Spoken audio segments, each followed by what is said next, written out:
Well, Mika, both Judd and I believe strongly that the future of America in part depends upon whether we're financially strong. Our ability to fund education and healthcare and the other things we care about, our national defense we were just talking about, will really be undermined if, as we predict, in 2 or 3 years, the national deficit and debt start going up again.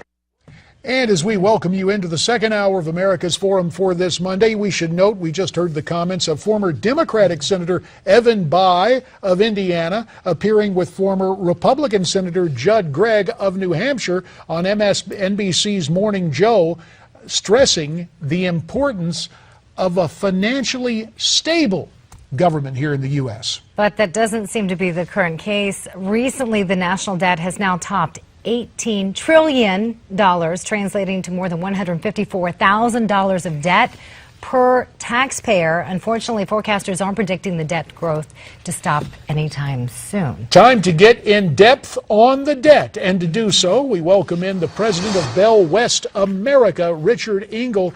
Richard, thanks for your time today on America's Forum. Well, thank you so much. Great to be with you this morning. And Richard, what does this huge national debt mean for everyday Americans? Well, it does mean $154,000 per taxpayer, indeed. But that is the national debt. You know, we've had this imposing wrecking ball hanging over our heads our entire lives. I recently listened to a speech by Ronald Reagan done in 1964 on behalf of Barry Goldwater, and he talked about the national debt then. It was much smaller then. We have had our whole lives where we think about this debt's there, and so we've lived this long, it's okay. But it has increased exponentially. It's doubled in this one administration alone and doubled in a previous few administrations before that. $18 trillion is hard to imagine. Well, let's kind of put it in perspective. Gold's about $1,200 an ounce. Obviously 16 ounces a pound, 2,000 pounds to the ton. There's about a little over 8,000 tons of gold, supposedly, maybe, at Fort Knox. That would pay about $400 billion, a little less actually than $400 billion of the debt. So, 1/45th of the debt.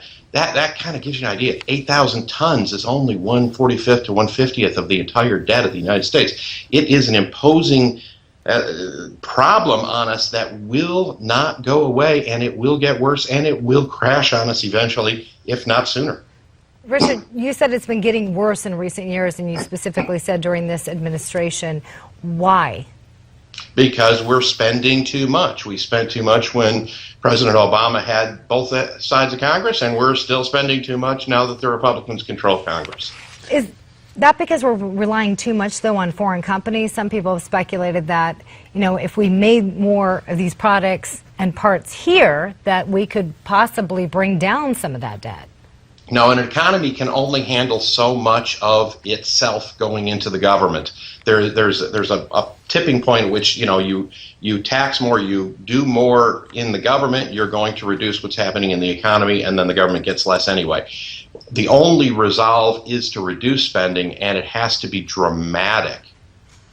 Mindful of that fact, Richard, let's continue to hear from Evan Bayh, listening to other concerns he voiced in that interview on MSNBC. When interest rates inevitably begin to rise, Mika, what we're concerned about is that all the additional revenue the country will be bringing in, all of it, will go to simply pay interest on the national debt. That's not good for us, and it's particularly bad for our children and grandchildren. No generation of Americans has passed on this level of debt to future generations. We shouldn't be the first.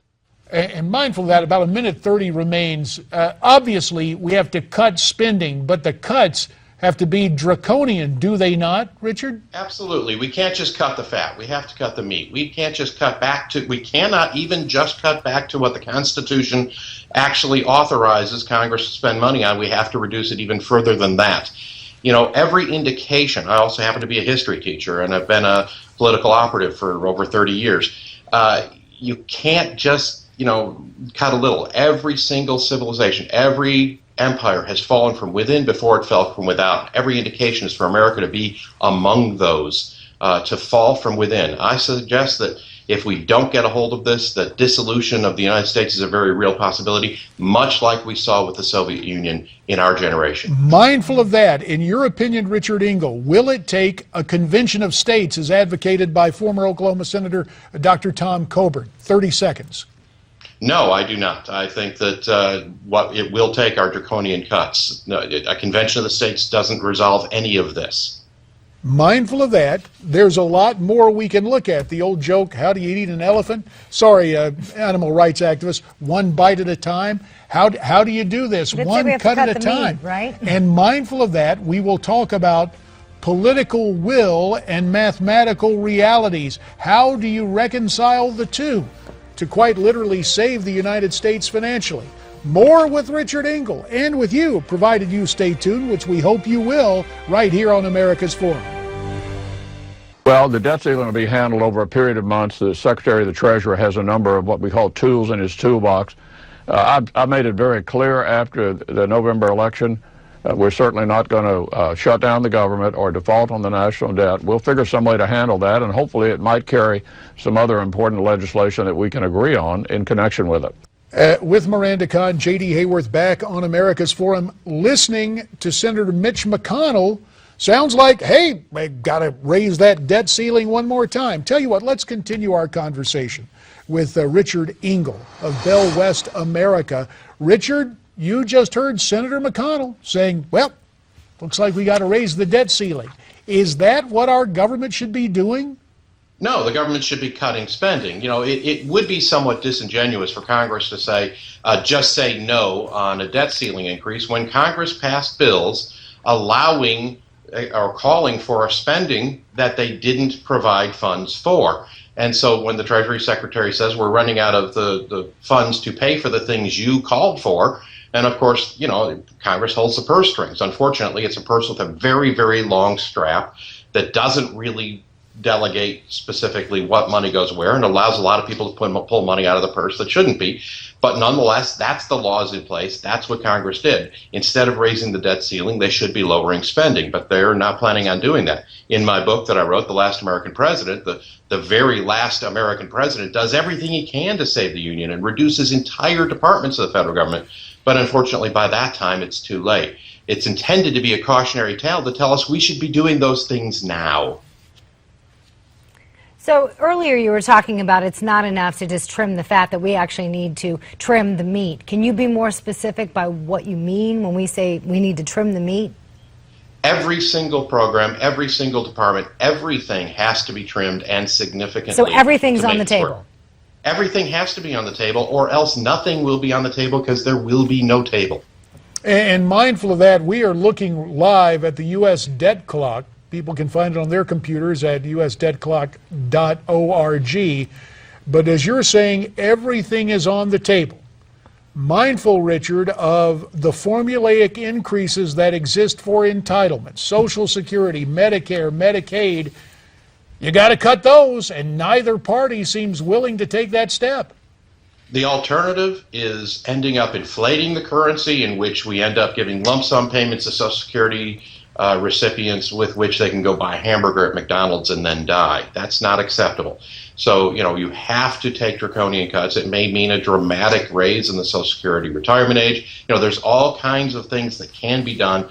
And, you know, I think that there's very few people in Washington serious about preventing the end of the United States of America. And we did see that in other empires. We did see that other places. Some people say, well, okay, the dollar is so much stronger than the yuan or the ruble or the euro, and so we're not that bad off. No, we're less bad off than them, but they also see us as the Goliath, and the bigger they are, the harder they fall. They think that if anything happens, it'll happen to us first. I think they're more right than we are. Richard, the Wall Street Journal reports that 2014's deficit is down 29%. Its lowest since 2008. So some would say, are we at least on the right track? We're not on the right track until we have a budget surplus to reduce the debt. Again, we doubled it, more than doubled it in this one administration alone, and it's not over yet. That is not sustainable. We have got to get our house in order. We cannot say, well, we need another credit card to pay our credit card bills on our credit card bills from our credit card bills. We're very fortunate that interest rates are as low as they are, or else this debt crisis would be extraordinary today. About a minute 30 remains, Richard, and there are always two choices you can make, or perhaps things combined. One is decreasing spending or increasing revenue.